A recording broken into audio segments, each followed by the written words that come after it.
Fala, moleque, beleza? Mais uma aula de sintaxe, tá? Essa aqui é a continuação da aula anterior, continuação da aula 1 de sintaxe, né? Na aula 1, pra quem não lembra, assiste de novo, que eu não vou ficar falando toda hora a mesma coisa, que eu não sou seu empregado. Brincadeira. Na aula 1, a gente viu o que é a sintaxe, né? Nós vimos que sintaxe é o estudo dos termos dentro de uma oração, né? Aí você vai perguntar, o que é oração? Eu vou te responder de novo, né?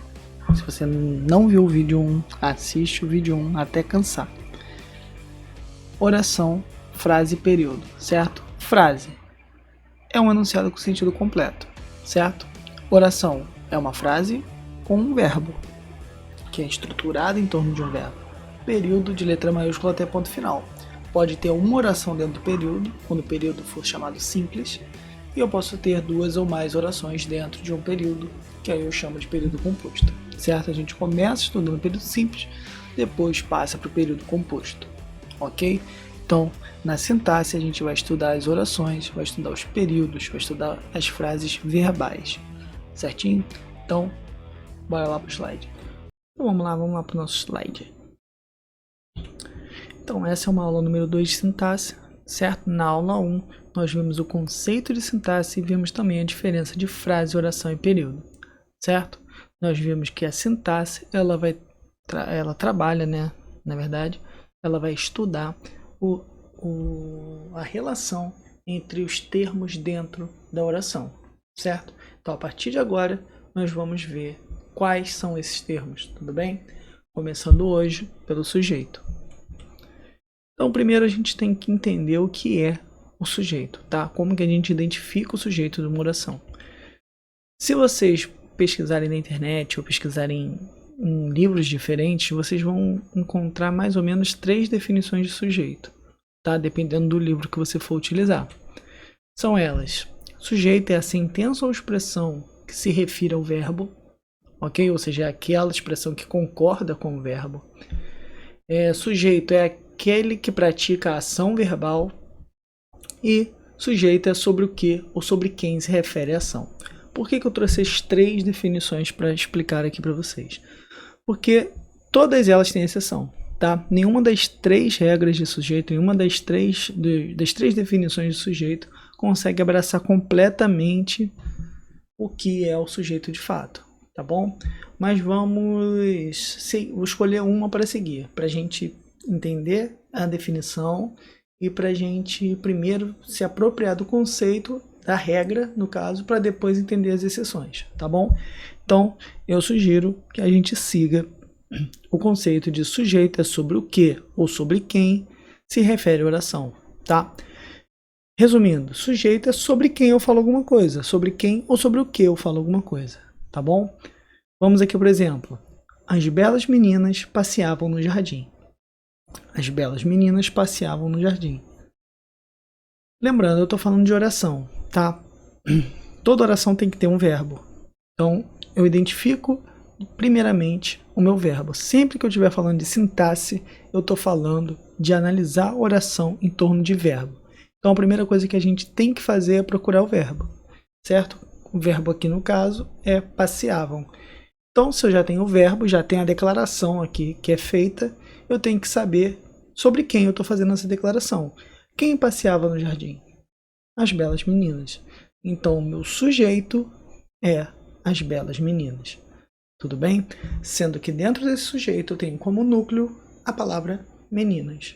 Ok? Vamos entender melhor o que seria esse núcleo.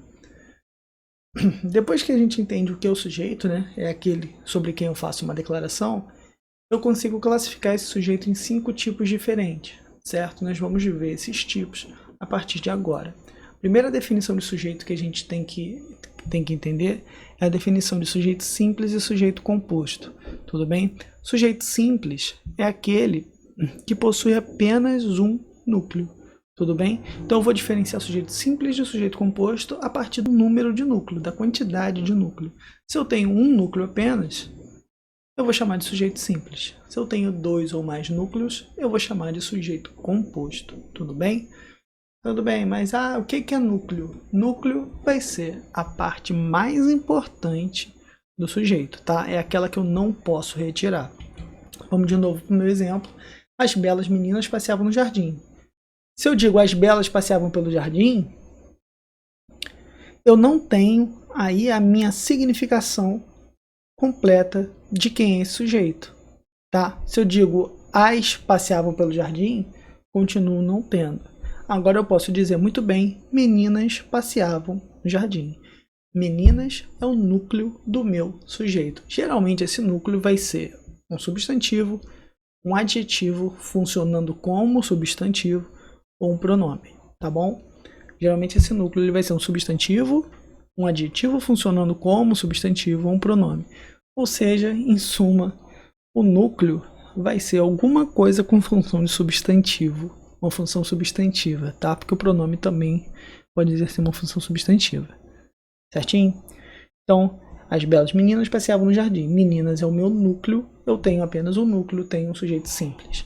Quando eu falo as belas meninas e o cãozinho passeavam pelo jardim, aí eu já tenho dois núcleos. Eu não estou falando só sobre as meninas. Estou falando sobre as meninas e estou falando sobre o cãozinho também. Então eu tenho dois núcleos, eu tenho duas partes importantes nesse sujeito que eu não posso retirar, certo? Então eu estou diante de um sujeito composto. Vamos para mais exemplo. Pedro Paulo acabou de sair. Pegadinha, tá? Pegadinha. Pedro Paulo a gente viu em morfologia que é um substantivo composto. Tudo bem? É um substantivo formado por dois, certo? Mas ainda assim é um substantivo só, tá? Eu estou nomeando apenas um ser. Então, se eu estou nomeando apenas um ser, se eu tenho um ser apenas aqui, eu estou diante de um sujeito simples, tá bom? O substantivo é composto na análise morfológica. Aqui na análise sintática, eu tenho apenas um núcleo, logo eu tenho um sujeito simples. Tudo bem? Que é diferente de eu dizer Pedro e Paulo acabaram de sair. Agora sim eu estou diante de dois seres, tudo bem? De um ser chamado Pedro e de um ser chamado Paulo. Então, eu vou ter aqui sim um sujeito composto, tá bom? Os meninos jogam bola.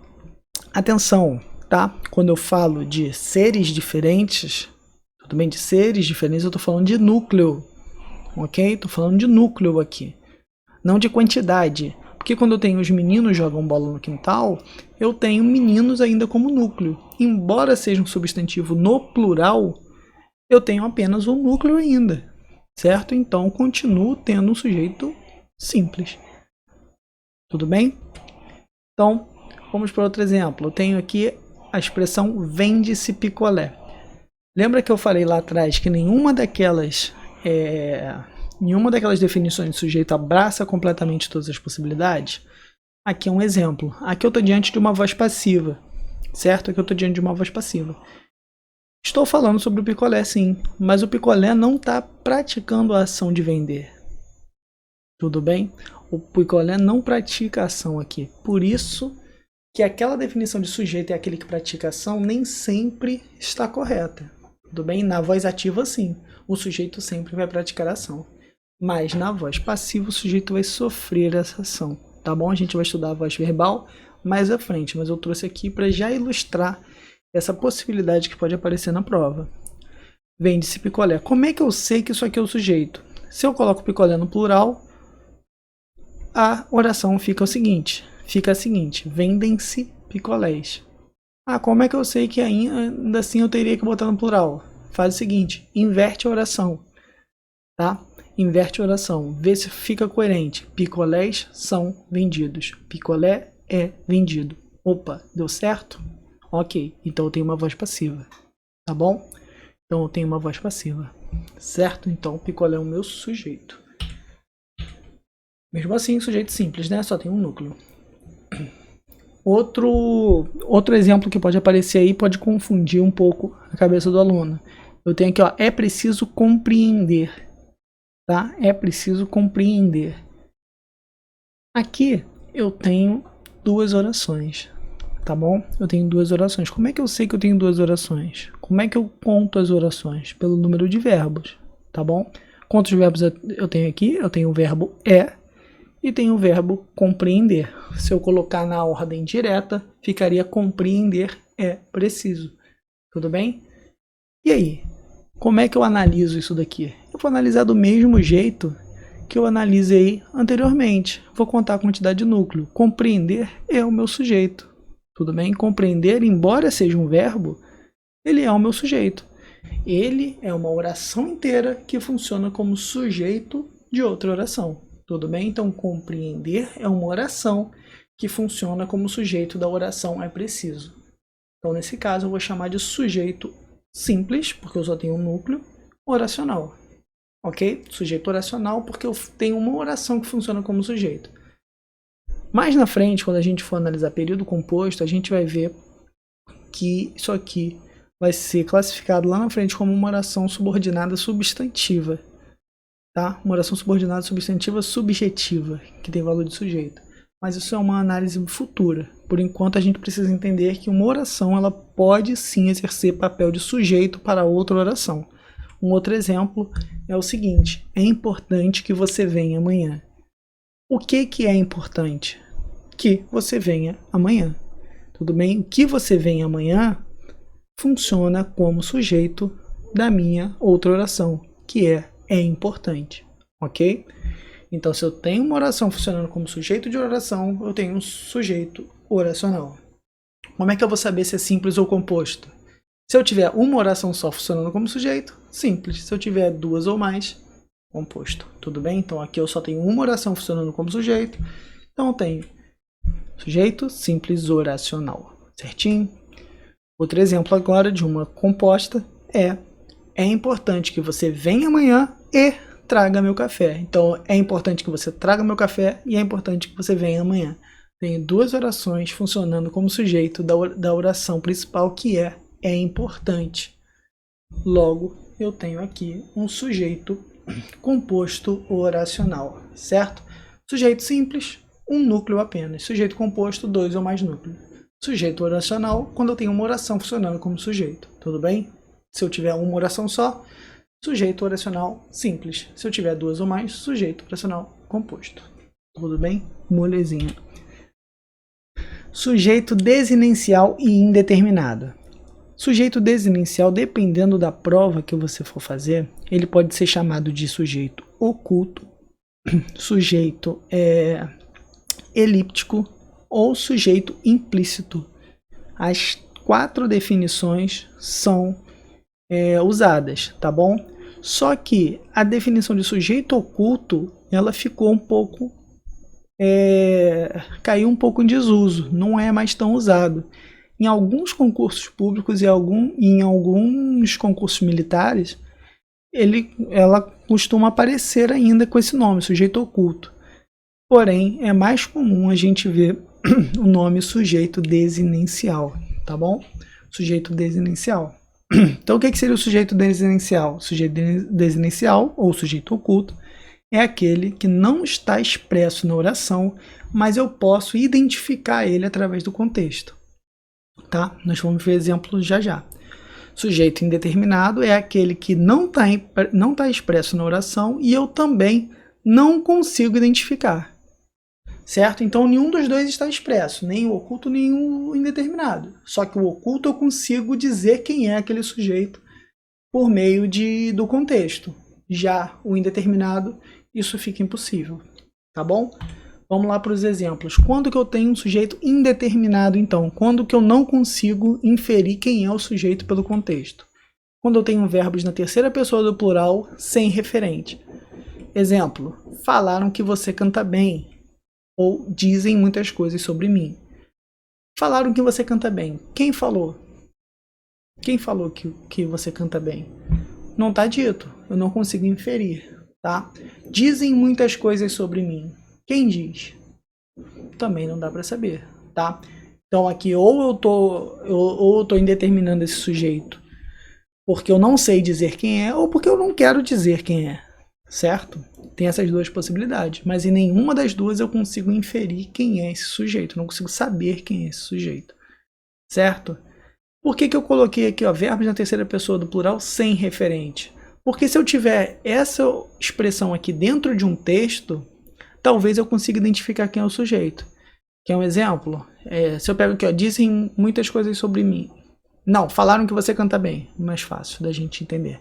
Falaram que você canta bem. Só ela isolado, não consigo dizer quem é o meu sujeito. Agora, se eu falo assim, Marcela e Joana vieram à minha casa. Ponto. Falaram que você canta bem. Aí sim eu consigo entender que essa expressão falaram está se referindo a uma outra oração que foi dita anteriormente, onde eu tinha o sujeito composto lá, Marcela e Joana. Tudo bem? Aí sim, aí eu teria um referente. Mas no caso de eu não ter esse referente, de eu não conseguir dizer quem é esse meu sujeito, aí eu estou diante de um sujeito indeterminado. Na presença de verbos intransitivos, que são aqueles verbos que não precisam de um objeto, verbos transitivos indiretos, que são aqueles que precisam de um objeto com preposição obrigatória, e verbos de ligação, que são aqueles verbos que expressam estado, tudo bem, que só ligam o sujeito a uma característica do sujeito, chamado predicativo. A gente também vai ver isso novamente mais à frente. Acompanhados da partícula se, no caso aqui, que a gente chama de índice de indeterminação do sujeito. Exemplo, precisa-se de cozinheiros. Aqui eu tenho um sujeito indeterminado, porque eu não sei quem precisa de cozinheiro. Tudo bem? Poxa, mas eu não falei agora mesmo que lá no caso do vendem-se picolés, o sujeito é picolé? Por que aqui o sujeito não é cozinheiro? Lembra da regrinha lá? Consigo fazer a inversão? Cozinheiros de são precisos. Ou cozinheiros de é preciso. Não dá. E outra coisa, cozinheiro está no plural. Precisa-se, está no singular. Tá? Mais um sinal aqui que eu não tenho, que o cozinheiros não é sujeito do meu verbo. Tudo bem? E outra, né, é raro, né, só tem uma possibilidade lá numa oração, em orações coordenadas ou subordinadas, em que eu vá ter uma preposição antes de um sujeito. Tá? No período simples eu nunca vou ter uma preposição antes de um sujeito. Certinho? Vive-se bem neste bairro. Tenho aqui o verbo viver, que é um verbo intransitivo, tudo bem? Mais uma vez eu não consigo identificar o sujeito, eu não consigo dizer quem que vive bem nesse bairro. Certo? Não é o bairro que vive, o bairro é o lugar onde se vive bem. Certo? Então não tenho como dizer quem é. Então, mais uma vez, sujeito indeterminado. No casamento, sempre se fica nervoso. Eu tenho aqui o fica, que é um verbo de ligação, tá? Porém, eu não tenho um sujeito para ligar esse nervoso. Quem que fica nervoso? Qualquer um. Tudo bem? Qualquer um fica nervoso. Esse se está indeterminando o sujeito. Qualquer um pode ficar nervoso. Logo, sujeito indeterminado. Verbos no infinitivo impessoal. Lembra lá do exemplo anterior? A gente tem duas orações aqui, ó. É preciso amar. Eu tenho a primeira oração que é preciso e tem a segunda oração que é amar. Nós vimos que amar é sujeito da oração é preciso. Mas quem é o sujeito da oração amar? Quando eu tenho essa construção no infinitivo do verbo, né? Infinitivo, lembra, é o nome do verbo. Impessoal, que é aquele que não flexiona, logo eu não tenho um sujeito, certo? Da mesma forma, é preciso fumar. Quem fumar, que é proibido? Quem amar, que é preciso? Certo? Não tem referente aqui, também tem um infinitivo impessoal, logo não consigo identificar quem é o sujeito dessa... não consigo determinar quem é o sujeito dessa oração. Ok? Lembrando, com muita atenção, o sujeito da oração é preciso é a expressão amar. Agora, o sujeito da expressão amar, da oração amar, eu não consigo determinar. Do mesmo jeito, é proibido fumar. Tudo bem? Sujeito desinencial, que no caso aí é o sujeito que a gente pode encontrar também em provas ou livros com nome de oculto, elíptico ou implícito. É a mesma coisa, a definição é a mesma. Tenho aqui, ó, algumas orações. Comprei um livro novo, compraste um livro novo, comprou um livro novo, compramos um livro novo, comprastes um livro novo e compraram um livro novo. Repara que é o seguinte, quando eu falo comprei um livro novo, embora não esteja explícito aqui quem é o meu sujeito, eu consigo saber que quem comprou foi eu. Tudo bem? Do mesmo jeito que compraste é tu, comprou é ele, compramos é nós e comprastes vós. Certo? Agora, o que acontece com compraram? Compraram entraria naquela regra lá de terceira pessoa do plural, sem referente, eu tenho um sujeito indeterminado. Certo? Como que eu faço para esse sujeito aqui ficar oculto? Colocando um referente. Mesma coisa que eu falei anteriormente. Se eu coloco aqui, ó, João e Marcelo entraram na livraria. Ponto. Compraram um livro novo. Eu sei que esse eles que está apagado aqui, que não está aparecendo, se refere a João e Marcelo. Agora, se eu não tenho essa referência, ele é indeterminado. Tudo bem? Então, o eles, quando ele não aparecer na oração, tá? Só eu estou falando aqui de não aparecer, tá, gente? Não aparecer. Porque se eu tiver eles comprar um livro, sujeito é ele, sujeito simples. Agora, se não aparece só compraram um livro, se aparece só isso, compraram um livro, se tiver referente, ele é oculto. Se não tiver referente, ele é indeterminado. Certo? E por último, existe um tipo de oração, tá? Que é chamada de oração sem sujeito. Certo? Que é quando eu não tenho alguém que seja responsável pela ação verbal. Tá bom? Quais são esses casos? É importante frisar o seguinte. Existe... Quando você vai estudar lá pela gramática, começa o estudo de sintaxe, é considerado que na oração existem dois termos que são essenciais. O sujeito e o predicado. Certo? Porém, para muitos gramáticos, o sujeito ele acaba não sendo essencial porque eu consigo fazer orações sem o sujeito. Tá? Outros gramáticos vão chamar esse sujeito de sujeito zero, de morfema zero, de sintagma zero, lá, de sujeito zero. É como se a marcação dele fosse zero, mas ele está lá. O que não faz muito sentido. Então é mais fácil a gente entender da seguinte forma. Existem orações que não necessitam de um sujeito. Tá bom? Existem orações que não necessitam de ninguém para praticar a ação verbal. Isso aparece na gramática porque em outros idiomas existe essa marcação. É um exemplo. Aqui, por exemplo, no Brasil, a gente pode falar simplesmente chove. Ou está chovendo. Agora, em inglês, não existe só a expressão raining. Precisa de um marcador de sujeito. Tipo, it's raining. Certo? Então, nesse caso, no inglês, o sujeito é obrigatório. Né? Eu não sou especialista em inglês, posso estar falando bobagem. Mas, essa construção no inglês, ela necessita de um sujeito. Aqui a gente não precisa utilizar. Tá bom? Então, vamos lá para quando que a oração não tem sujeito. Quando eu utilizar o verbo haver no sentido de existir. Atenção, se eu utilizo o verbo haver no sentido de existir, como havia 300 pessoas naquele prédio, é uma oração sem sujeito. Tá? Porque haver está no sentido de existir. Agora, se eu tenho o verbo existir, eu tenho sujeito. Quando eu falo existiam 300 pessoas naquele prédio, 300 pessoas é o meu sujeito. Tá?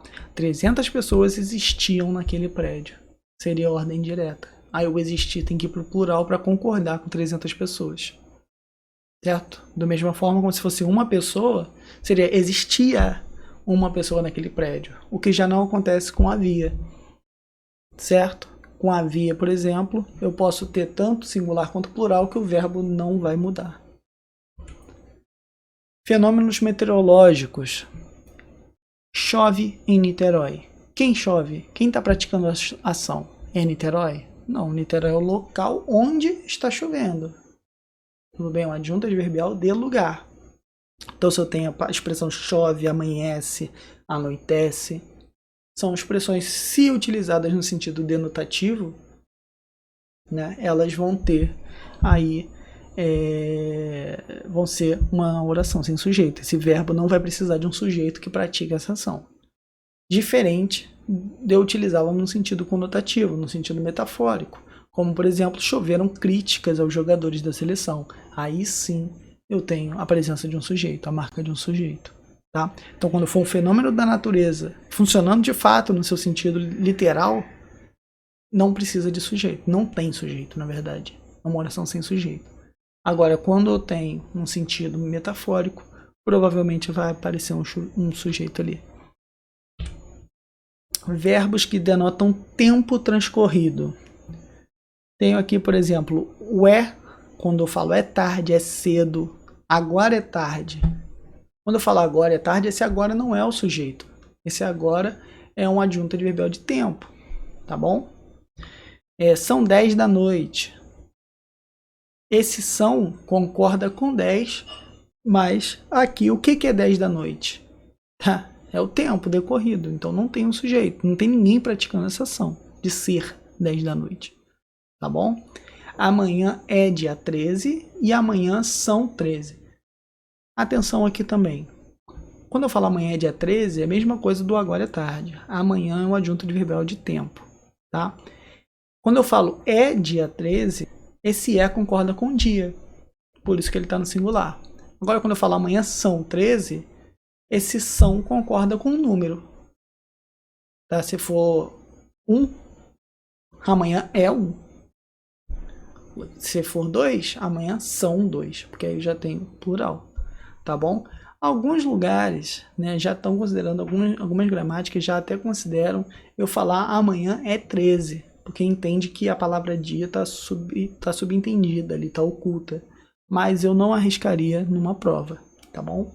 Eu optaria por amanhã é dia 13 ou amanhã são 13. Faz anos que não nos vemos. Mais uma vez, o faz aqui funcionando como tempo decorrido.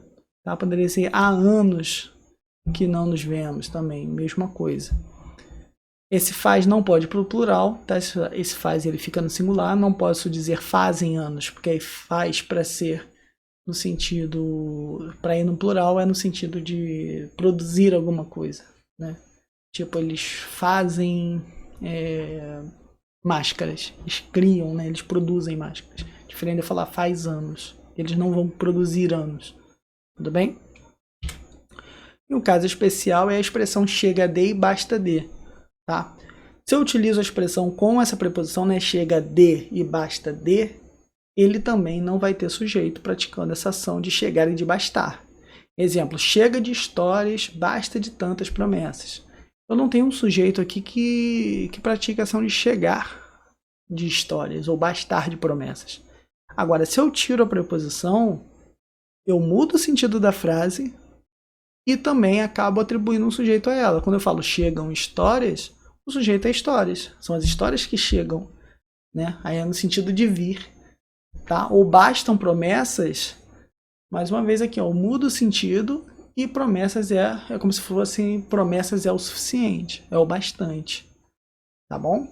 Então, esse é um caso especial, é um caso que assim, pode aparecer numa prova, eu acho pouquíssimo provável, mas eu já deixo vocês cientes, certo? Então, de importante é isso, coloquei aqui um resumo para vocês estudarem, tá? Sujeito é a sentença ou expressão que se refira ao verbo, né? Ou expressão que se refira ao verbo importante. Sentença ou expressão que se refira ao verbo sempre na voz ativa. A gente viu isso agora, tá? Ele vai ser simples quando possui apenas um núcleo, composto quando possui 2 ou mais núcleos, desinencial, que é a mesma coisa que oculto ou elíptico, quando ele não está expresso, mas eu consigo identificar ele no contexto, indeterminado quando ele não está expresso e eu também não consigo identificar no contexto, certo? E uma oração não vai ter sujeito quando o conteúdo do verbo ou conteúdo verbal não for atribuído a nenhum ser, ok? Então, pessoal, basicamente é isso. Aula de sujeito resolvida, molezinha. Qualquer dúvida pode entrar em contato pelas redes que estão aqui embaixo, certinho? Então, um abraço e até a nossa próxima aula.